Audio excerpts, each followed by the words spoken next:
Most inkwells are average looking people, but what is average is actually below average looking to women.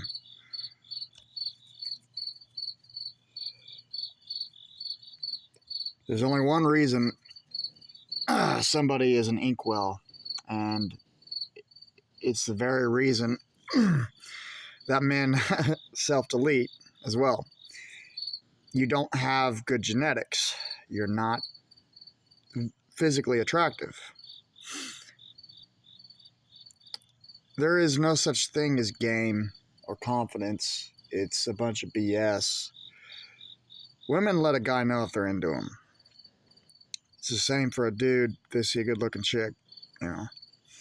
But from my experience, dudes are more likely not to tolerate shit from a chick even if she's good looking. On the other hand, it seems like women tolerate a lot of shit from guys simply because they're into them.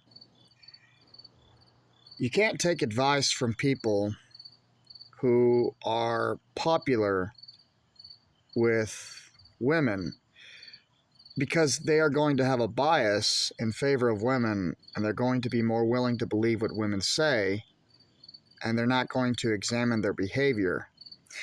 And even if they do, when they see an ugly guy and the chick says that dude's a creep, many of these dudes will actually believe that he was being creepy when the problem was he looks creepy. Much of creepy behavior, the dude's just not attractive. He's not good looking. And so he's by default a creep. There actually is no such thing as creepy behavior. There's only looking like a creep. It's the same for these DSMs like autism. That isn't what causes women to be repulsed, because that has more to do with some sort of neurological personality thing. If it was really true that autism was the root cause of many inkwells, there would not be people with autism who are happily married and who are popular in school. Again, it all comes down to what you look like. And this is why morality doesn't actually exist, because people are more empathetic towards better looking people. Meanwhile, ugly looking people, people are not programmed to have empathy for those people, not really. In fact, if this person was out in the wild, and then you have somebody that's a law-abiding citizen out in the wild, and there were no cops around, there's a good chance that those people would take advantage of the opportunity and perhaps harm the individual that they considered inferior to begin with. In fact, if you take away law and you put everyone out in the wild, they're not going to act civilized anymore. They're going to go by their natural instincts.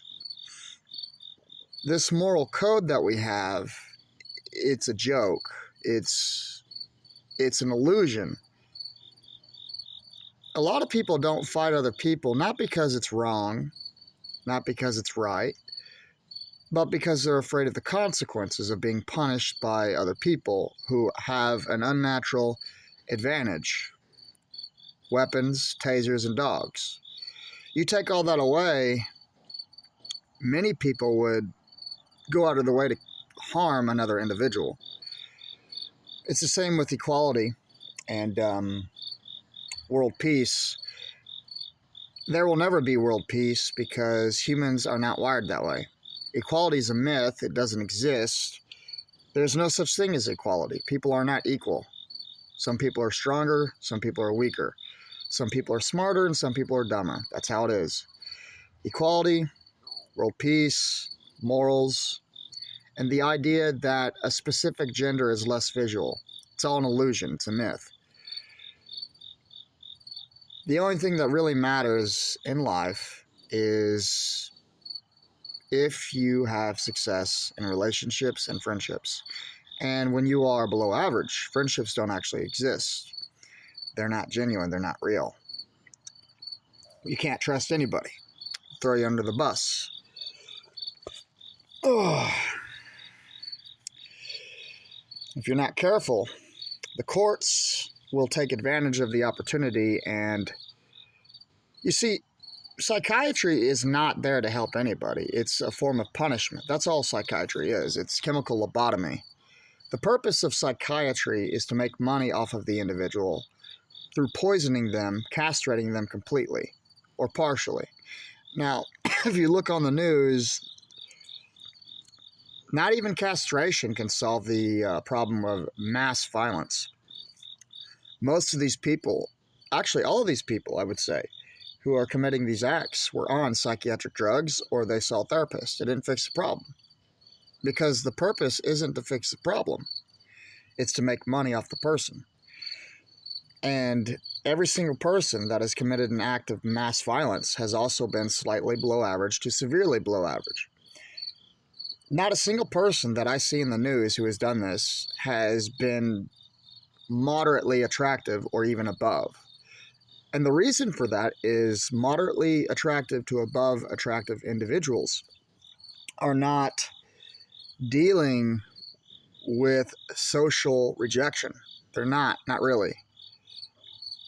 The main group that is what is categorized as the inkwell. And somebody is only an inkwell because of what they look like, not how they act. How they act is only an indirect product of what they look like. So when you are treated like dog shit all the time, your personality will adapt to that environment. And as well, your personality will be interpreted based on what you look like. So people that are, bad looking people, they automatically have a negative personality regardless of what they do. It's not about what you do. It's not about what you say, even if you're right. It's about what you look like when you say it. When people don't like you, they don't realize until they actually realize it that subconsciously that hatred stems from what you look like. And until a person becomes aware of that, they don't really understand why they don't like the person. They'll try to find another excuse as to why. They're just weird. They're stupid. When the problem really is that the person's just not good looking. And this is also the case with friendships. You cannot build genuine friendships when you look like a pile of dog shit. Friendships are based on what you look like. Relationships are based on what you look like. There have been examples where a vet would come home and his face was all damaged, scarred up. His wife would divorce him because love, there's nothing magical about love. Love's not mystical. Love's not magical. It's a chemical in the brain. And that chemical is influenced by good genetics. So if you're attractive looking, you have good genetics. And if you're unattractive looking, you have bad genetics. How you feel about it is completely irrelevant. You can think you're attractive all you want. That doesn't mean shit. The only way you can determine that is a mirror other than that which is in the bathroom. People out in public are the true mirror, and they will reflect disgust or likability to you. And it all depends on whether you're good looking or you're not.